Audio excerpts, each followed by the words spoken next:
Canada, France say that they will support Palestinian statehood in the next short while. You've described that as a reward for Hamas here. Other countries like Australia are also walking down this path, not quite there yet. How much of this is a reward for Hamas, and how much of it is actually countries like those who have repeatedly said Israel does have a right to defend itself, but are now struggling to stomach what they're seeing you and your military doing in Gaza? First of all, those who say that Israel has a right to defend itself are also saying, but don't exercise that right. When we do what any country would do faced with is genocidal terrorist organization that has performed the worst attack on Jews since the Holocaust. Well, I think we're actually applying force judiciously, and they know it. They know what they would do. If right next to Melbourne or right next to Sydney, you had this horrific attacks, I think you would do it. At least what we're doing, probably maybe not as efficiently and as precisely as we're doing it. We've lost quite a few soldiers in that effort. But that's the first thing. I think that the second thing you ask is Palestinian state. Well, the prevailing assumption in this is that the problem that we have with the Palestinians is the absence of a Palestinian state. And if they were given a Palestinian state, they would stop the efforts to destroy the Jewish state. But the Palestinians were offered a state many times, including in the partition resolution, and they turned it down.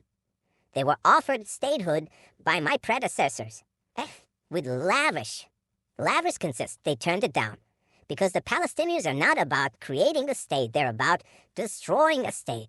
That's why they opposed the Jewish national movement to create a state called Zionism. They opposed it before the inception of the Jewish state, and they've opposed it since.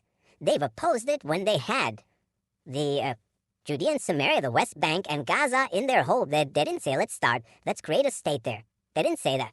Because again, their goal is the destruction of a state. It defies imagination or understanding. How intelligent people around the world, including seasoned diplomats, government leaders, and respected journalists, fall for this absurdity. It's so easy to verify. And look at the PA, Look at the Palestinian national movement today is divided, Divided between two forces, The Palestinian Authority in Judea and Samaria and Hamas in Gaza, Hamas in Gaza had a de facto state. It had state. And it used it to launch a war of terror against Israel because their doctrine is that the destruction of Israel should proceed with forceful and direct military and terrorist moves. That's what they did on October 7th. And that's what they'll do again if we don't destroy them. The Palestinian Authority, on the other hand, says no. First, Israel has to be reduced to indefensible boundaries. You've got to get them out with the ICC, with the UN, or the Security Council resolutions. Drive them to indefensible boundaries and then deliver it, the blow. Because Israel is too strong in its present configuration. These discussions are open. They're held. Anybody you don't need Israeli intel for it. Believe me. You can just scour the web. You'll find it. So they have no difference about the goal. That's why the Palestinian children in Judea and Samaria and the Palestinian children, that is the Palestinian children under the PA and the Palestinian children under Hamas are educated with exactly the same textbooks. That's why the PA calls its public squares against mass killers of Jews. That's why they have pay for slay. The more Jews you murder, the more you get paid. Or your family gets paid. So that's the crux of the problem. The real reason that this conflict persists is not because of the absence of a Palestinian state, but the persistent Palestinian refusal to recognize a Jewish state in any boundary. Now, when you give them a Palestinian state, when they haven't abandoned the goal of destroying the Jewish state, all you're doing is you're bringing the next war closer. Again, Hamas had a state. You just brought the war closer. And if you did the same thing in Judea and Samaria, right above Tel Aviv, enveloping Jerusalem, some say cutting Jerusalem into two, that's all that's going to happen. You're going to have the radicals again take it over, Iran take it over, and start a state from improved boundaries, start a war with improved boundaries. That's not going to happen. I think the solution to this problem is that the Palestinians should have all the powers to govern themselves in the places where they live and none of the powers to threaten Israel. they should obviously reform their whole education system.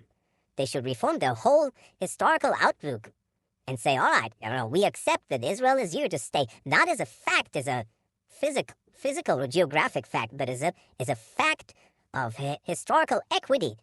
If they want to live here next to us, they have to stop seeking our destruction, and to give them an independent state with all the trimmings, okay, is to invite a future war and a certain war. And that's something that today the Israeli public forcefully opposes. Before the war, by the way, was about, two-thirds in the overall population. Probably 60-40, or even more, against the Jewish population. But now it's changed more dramatically. I mean, we had a vote in the Knesset a few months ago about the possibility of, having a Palestinian state. And the result was 99-9. 99-9. And that covers a very broad spectrum. And today, most of the Jewish public is against the Palestinian state for the simple reason that they know it won't bring peace. It'll bring war. To have European countries and Australia march into that rabbit hole, just like that, fall right into it, and buy this canard is disappointing. And I think it's actually shameful, but it's not going to change our position.